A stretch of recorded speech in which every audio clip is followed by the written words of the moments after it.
Did you know more than 1/3 of U.S. adults are considered obese?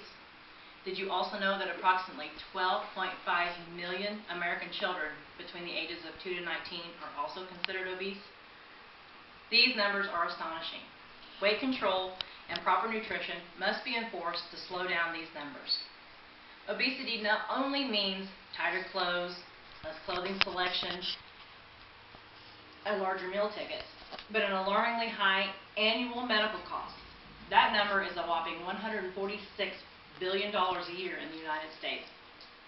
Key fundamentals to a healthy lifestyle and longer lifespan start with diet and exercise. Today I would like to persuade you all into considering a few lifestyle changes of your own. The battle of the bulge has been one of my own personal struggles. My main points I would like to discuss today include the health risks associated with being obese, the dangers of eating out as opposed to dining in, and a possible startup plan to get your diet back on track. First, let's discuss the possible health risks of being overweight. According to MediWeightLoss.com, in March of this year, the #1 health risk in 75 million obese or overweight people is high blood pressure. High blood pressure can be corrected with weight loss as little as 8 pounds. Also said to be the primary cause of death among Americans older than 25. Now, with this being said, my younger crowd may say, why should we worry about high blood pressure? We're not that old yet. This may be true, but everything you do up until that point is a factor in whether or not you develop high blood pressure. Reverting back to my previous statement of an 8-pound weight loss, to correct this issue may not apply to all. Many folks are put on blood pressure medicine to assist with their hypertension that they have.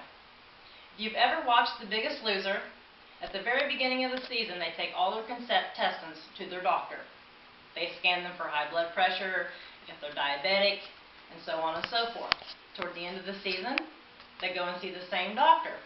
And with the results of the weight loss, many contestants no longer have high blood pressure. And they also are no longer diabetic. Which brings me to my next health risk associated with being overweight. Obesity is a key factor in the development of insulin resistance. Unfortunately, insulin resistance can lead to type 2 diabetes.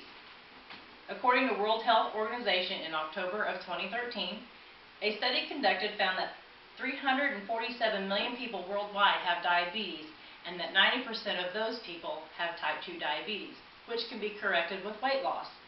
It is said 15 to 20 pounds can decrease your risk of developing this disease. The third health risk associated with obesity is heart disease. According to the American Heart Association, in 2014, heart disease is a simple term used to describe several problems related to the plaque buildup in the walls of your arteries. Being overweight puts us at greater risk of suffering a heart attack before the age of 45 and being obese before the age of 35. Losing weight and regular exercise decreases this risk tremendously. These health risks are the top 3 problems associated with being bigger than we are supposed to be. So how is it that we get ourselves to this unhealthy stage? This brings me to my second main point of should we eat out or should we dine in? The average American household spends almost half of its food budget on eating out. More than 75% of Americans eat out at least once a week, and a full 1/4 eat 3 to 4 times a week. Dining out instead of in may be convenient, but let's face it, who knows what ingredients they put in those Big Macs and those double bacon cheeseburgers from Sonic. Being able to closely monitor what you eat, although sometimes time-consuming, can benefit you in the long run. According to CalorieLab.com in 2014, you can find lists of your favorite restaurants and all the menu items' nutrition facts. For example, Kentucky Fried Chicken. Let's say you order my personal favorite, the 1-piece meat meal with the 2 sides. I like my chicken extra crispy, so you order the breast that's extra crispy at 460 calories, the coleslaw at 190 calories, the mashed potatoes and gravy at 130, and the biscuit at 190 calories. Plus you add butter, bringing the meal to a grand total of 970 calories. Now, if you're someone that wants to lose weight and you follow your 1,200 calorie a day diet, most of your calories for the day are already shot. preparing your own meals makes this calorie intake a lot easier. Speaking of trying to lose weight, we have come to my third and final point. Where do we start to get back on track? There are so many slim, fast gimmicks out there on the market. There's no miracle drug. You can't just take a pill and the weight just falls off. You have to change your daily routine. As mentioned earlier, I have struggled with weight gain for the past 10 years. This past February, I decided to get serious about losing weight and eating healthier. I'd now like to introduce you to the other love of my life, would be my treadmill. Visual aid. I make a point to exercise every other night. Start out slow. There's no need to burn yourself out on the first night. You all know your own limits. Take it easy in the beginning, otherwise you won't want to get back on it. If you're like me, you'll get to the point that it's more your own personal time on the treadmill. You put your headphones on, kind of go in your own little world, and just relax.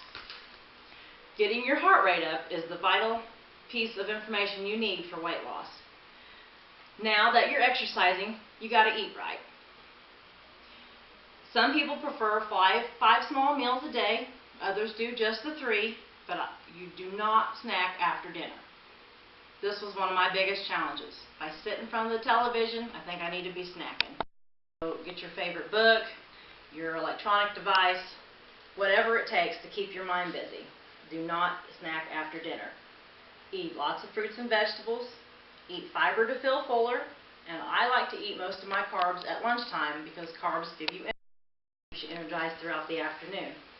Avoid sugary drinks. This means diet pop as well. And keep those meats out of the grease and bake them as often as possible. Let me end by saying we all have a healthy person inside us screaming to get out. As you're about to eat, keep in mind my 3 points I've been explaining today. Should you eat out and risk not knowing how many calories you're eating? Or is my health at risk for the food choices I am making? Finally, what I'm about to eat, is it healthy or will I feel like jogging after I eat it? The simple task of diet and exercise is so important. Are you willing to accept this challenge to get fit and feel better about yourself? Of course you are. We all are. Let's get out there, dust off those running shoes, and get ready to fit back in that old wardrobe.